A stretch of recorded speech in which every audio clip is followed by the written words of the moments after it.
Dixon take आज का top F&O gainer 7% ऊपर, एक हफ्ते में 11% से ज़्यादा रिटर्न्स। एक बार कंचन के पास वापस चलते हैं, जानते हैं कि क्यों इतनी बड़ी रैली आई। कंचन बताइए। तो पास्ट में इसमें काफ़ी सारे न्यूज़ डेवलपमेंट देखने को मिले हैं। आज ही इन्वेस्टर्स को इसने करीबन 7 से 8% का रिटर्न दे दिया है। अगर पिछले एक हफ्ते की बात करी जाए तो 11% का जो रिटर्न है इन्वेस्टर्स कमा चुके हैं। पिछले 3 महीने में 22% का, 6 महीने में 96% और पिछले एक साल में इसने इन्वेस्टर्स को दिया है करीबन 180% का रिटर्न।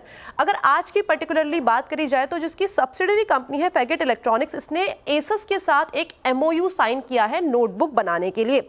अगर मैनेजमेंट की तरफ से गाइडेंस देखी जाए तो वो भी कहीं ना कहीं काफी स्ट्रॉन्ग साइड पे दिखाई दे रही है। मैनेजमेंट ने फिस्कल ईयर 26-27 के लिए जो वॉल्यूम कैपेसिटी है उसके लिए बोला है कि 4 से 4.5 करोड़ का हमें यहाँ पे अपसाइड देखने को मिल सकता है। The same time fiscal year 25 के एंडिंग तक हमें डिस्प्ले यूनिट शुरू होने की भी उम्मीदें जताई जा रही है और साथ ही साथ जो डिस्प्ले मॉडल यूनिट है उस पर 250 करोड़ की हमें एक लागत देखने को मिल सकती है।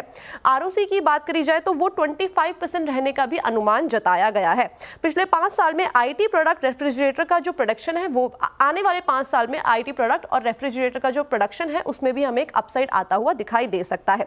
अब हम बात करते हैं कि रिसेंटली हमें डिक्सन टेक्नोलॉजीज के अंदर क्या क्या न्यूज़ डेवलपमेंट देखने को मिले हैं और उस न्यूज़ डेवलपमेंट से शेयर में कितना उछाल आ गया है। अगर हम सबसे पहले शुरुआत करें डिक्सन टेक्नोलॉजी की, नोकिया के साथ एक पार्टनरशिप हुई थी और वहां पे जो पार्टनरशिप का जो अमाउंट था वो था अप्रॉक्सीमेटली $10 बिलियन का। इसके अलावा HKC कॉर्प के साथ शॉर्ट टर्म में इन्होंने एक JV साइन किया था डिस्प्ले पैनल सेमीकंडक्टर के लिए। बेसिकली JV जो है वो साइन किया गया था। इस्माटो इंडिया में कंपनी ने 50% की हिस्सेदारी खरीदी थी। उसके बाद आदित्य इंफ्राटेक में भी करीबन 6.5% की डिक्सन की तरफ से हिस्सेदारी खरीदी गई थी।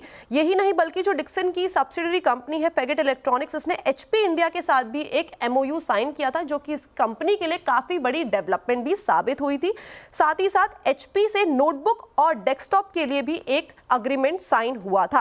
अगर हम ब्रोकर्स की माने तो अभी हाल ही में ब्रोकर्स की तरफ से ब्रोकरेज रिपोर्ट आई थी जहां पे बाय की कॉल दी गई थी और at the same time hold की कॉल भी दी गई थी। इस टाइम पे अगर उनके टारगेट्स देखें तो कंपनी ने कहीं ना कहीं टारगेट को ऑलरेडी हिट कर लिया है और हो सकता है कि आने वाले टाइम पे हमें ये टारगेट रिवाइज होते हुए दिखाई दे। अगर बात करें HSBC की या तो फिर CLSA की, तो दोनों का मानना यही था कि जो कंपनी की तरफ से गाइडेंस आई है वो कहीं ना कहीं बहुत स्ट्रॉन्ग साइड में है और जो कंपनी को जिस तरीके से ऑर्डर्स लगातार मिलते जा रहे हैं वो भी कंपनी के लिए कहीं एक स्ट्रॉन्ग मोमेंटम साबित कर सकते हैं। ओके कंचन, शुक्रिया।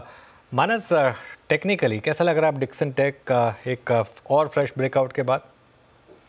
पोजिशनल बेसिस पे तो मेरे ख्याल से अब जो नया टारगेट होगा वो 15,000 के आसपास का होगा।